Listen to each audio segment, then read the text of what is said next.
Hamımız ilk dəfə 2020-ci ildə pandemiya yaşadıq və ilk dəfə bir xəstəliyin bütün dünyaya yayıldığını gördük. Mən də bir şəxsi inkişaf mentoru olaraq əslində sadəcə bir xəstəliyin deyil, bəzi duyğuların da sanki bütün bir dünyaya yayıldığını görürəm. Çünki insanları müşahidə edirəm, özümü müşahidə edirəm və ortaq məqamlar tapa bilirəm. Bu məqamlardan ən vacib və bizi çox geri salan bir hissəni sizlə bölüşmək istəyirəm. Müasir zamanın da duyğusal xəstəliyi olan ertələmə problemi. 7-dən 70-ə hər kəsdə cinsindən, dinindən, irqindən asılı olmayaraq sanki hər kəsdə yayılıb və biz bu müasir duyğusal xəstəlikdən sanki azad ola bilmirik. Amma bunun yolu var və mən bu gün sizə beynimizin işləmə mexanizmi üzərindən izah edəcəm ki, artıq bunu idarə edə biləsiniz. Bizim beynimiz çöl dünyadan bizə gələn informasiyalara reaksiya verir. Bu reaksiyalar adətən 3 cür olur. Biri neytraldır. Məsələn, bir su görürsüz masanın üzərində və bu sizin beyniniz üçün heç bir ağrı, təhdid, fürsət deyil və biz buna reaksiya vermirik. Əgər o suya ehtiyacımız yoxdursa, bu zaman biz buna neytrallıq deyərik. İkincisi, dünyadan bizə gələn siqnalların arasında bizim üçün bir təhlükə ola bilər, bir ağrı ola bilər, neqativ bir hiss ola bilər və bizim beynimiz elə qurulub ki, biz adətən ağrıdan qaçırıq. Bu istər emosional bir ağrı ola bilər, fiziki bir ağrı ola bilər, heç fərqi yoxdur. İnsan beyni ağrıdan qaçma proqramı üzərinə qurulub. Üçüncüsü isə fürsət və ya həzz duyğusu deyə bilərik. Buna zövq duyğusu da deyə bilərik. Bizim üçün fürsət olan, zövq verən, həzz verən duyğulara doğru çəkilərik. Yəni məsələn, çox sevdiyiniz bir paltarı görürsüz mağazada. Bu sizin üçün bir fürsətdir, bir gözəl duyğudur. Pozitiv mənalanıbsa ona doğru çəkilməyə çalışarıq. Həyatımızda da gün ərzində səhər durandan axşam yatana qədər hər an bu proqram üzərinə reaksiyalar veririk, qərarlar veririk. Yəni bizim şuuraltımız daim aktivdir. Ya bizi ağrıdan qaçırdır, ya bizi həzzə yönəldir. Amma burada bir məqam var ki, bəzən bizim şuuraltımız şuursuzcasına hər hansısa bizə pozitiv olan, xidmət edən bir hədəfdən bizi qaçırda bilər. Məsələn, arıqlamaq istəyirsiniz, bilirsiniz ki, bu sizin xeyrinizədir, sağlamlığınız üçün vacibdir. Gözəl görünmək sizi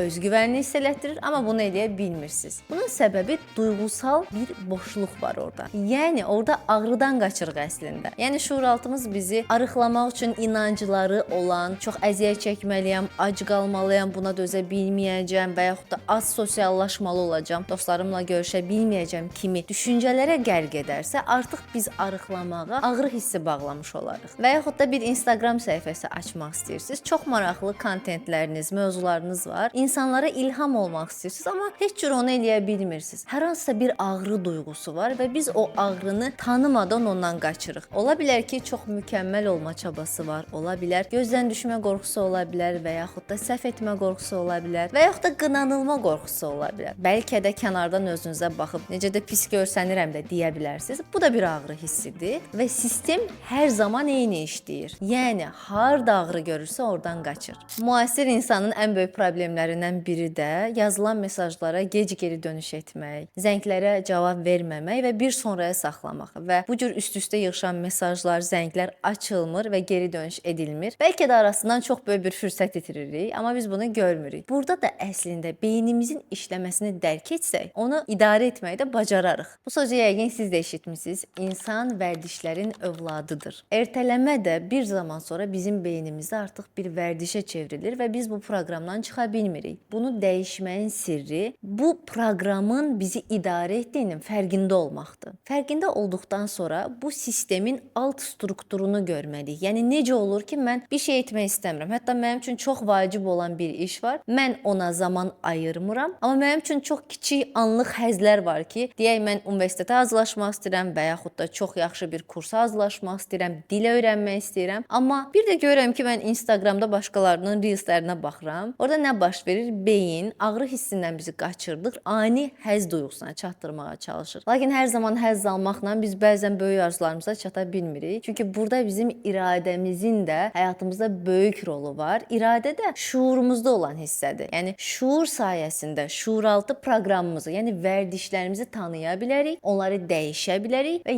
yeni yeni müsbət vərdişlər yarada bilərik. Bu an həyatınızda ertələdiyiniz, amma sizin üçün önəmli olan anları, situasiyaları düşünün və diqqətlə baxın. Çünki hər birimizdə ertələmənin altında ortaq ağrı hissi olsa da, kök səbəb, kök duyğu fərqlidir. Məsələn, özünüzə söz verirsiniz ki, hər gün artıq idman eləyəcəm ya da ən azından parka düşəcəm və yarım saat gəzəcəm deyirsiniz, amma eləmirsinizsə, burada öz daxilinizə sual verin. Mənə nə mane olur? Hansı duyğu, hansı düşüncə? Öz sisteminizə endikcə görəcəksiniz ki, fərdi cavablar tapırsınız. Bəlkə sizin beyninizdə qəlizləşən məqam sport dəstinizin olmamasıdır. Bəlkə yolda gedərkən biri ilə qarşılaşma ehtimalınızdır. Bəlkə məsafədir. Park sizə uzaq gəlir və beyniniz bunu sizin üçün çox böyük bir əngəl kimi qoyub. Əngəlləri görmədən onları dəyişdirmək mümkün deyil. Öz əngəllərinizi görə bilməyiniz üçün daxilə bir sorğu vermək lazımdır. Və əmin olun ki, sual verdikdən sonra insanın sistemi ona geri dönüş olaraq cavablar verir və bəlkə həmin an olmaya bilər, amma bu sual artıq verdinizsə, sanki bir düyməni bastınız və o düyməyə uyğun, sifarişinizə uyğun cavab bir müddətdən sonra gələcək içinizə. Cavablar tapdıqca biraz daha dərinə gedə bilərik, çünki şuuraltımız elə suallarla açıla bilir. Məsələn, əgər bir tanışınızı görməkdən çəkinirsinizsə, sual verə bilərsiniz. Mən o tanışımı görsəm nə olar? Nə baş verər? Ən qorxulu burada nədir? Bütün qorxularınızla üzləşin. Çünki bəzən qorxularımız sadəcə bir illüziyadır. Əslində reallıqda mövcud deyil və bu illüziyanın yox olması üçün onunla üzləşmək lazımdır. Və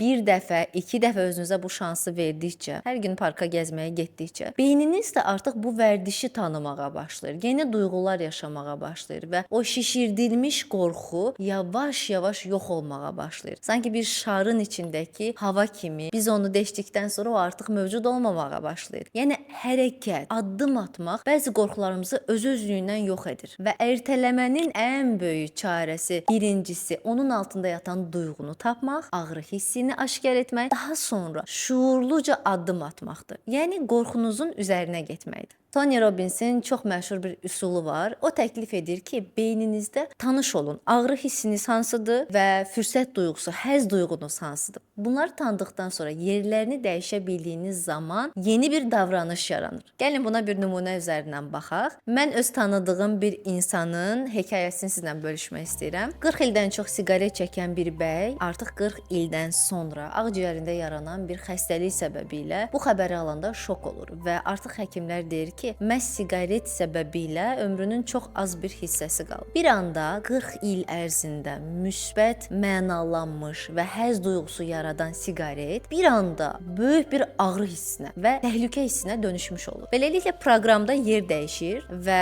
o həzz verən duyğu ağrıya keçdikdən sonra davranış dəyişməyə başlayır və ata bilmərəm düşüncəsinə sahib olan bu bəy bir anın içində ölüm qorxusu səbəbilə siqareti tamamilə tərk edir və ondan sonra artıq 10 ildən çoxdur ki, siqaret həyatında istifadə etmir. Bəzən bizə bu cür sərt hadisələr təsir edir, amma biz şuurlu varlıqlarıq. Bunu özümüz də dərk edib beynimizin duyğularını tanıyıb proqramlarını dəyişdirə bilərik. Siz tanıya bilsəz ki, sizə zövq verən, amma zərərli olan bir hissi hansı daha xeyirli və zövqlü bir duyğu ilə əvəz edə bilərsiniz? Bunu etdiyiniz zaman beyin artıq zövq duyğusundan məhrum olmur, amma günün sonunda nəticə olaraq sizə daha fürsət verən, daha faydalı bir şey əldə etmiş olursunuz.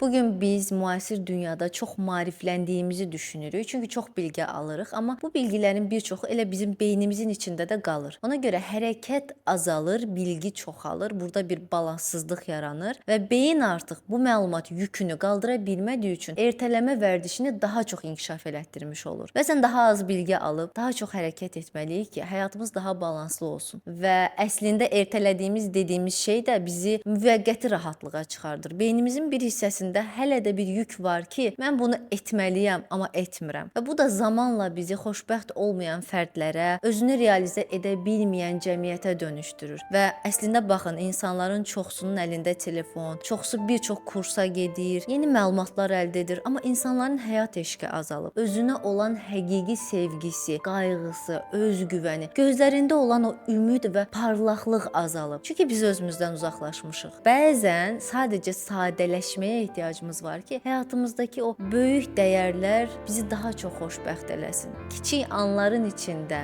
o böyük dəyərləri yaşatdıqca biz var oluruq əslində. Ertələmə vərdişindən qurtulmaq üçün sadəcə durun, özünüzü sorğulayın Niyə bunu etmirəm? Bir qarşınıza alın, cəsarətli olun. Yarımçıq qoyduğunuz hər şeyi, etməli olduğunuz amma qaçdığınız hər şeyi cəsarətli olaraq qarşınıza qoyun. İçindən keçin. Ağrının içindən keçən bir insan bir daha əsla əvvəlki kimi o ağrıdan qorxa bilməz. Çünki artıq siz var olmayan bir şeydən qorxmursunuz. Artıq siz daha böyümüş və güclü birinə çevrilirsiniz. Və məhz bu zaman həyatınızı idarə edən və nəticə alan şəxsə dönəcəksiniz. Bunu da unutmayın. Bugün ertələdiyiniz hər şey əslində günün sonunda özünüzə olan sevgini, özünüzə olan hörməti, özünüzə olan dəyəri azaldır əslində. Məncə buna dəyməz. Gəlin vərdişlərimizi idarə edək və həyatımızın baş qəhrəmanına özümüz çevrilək.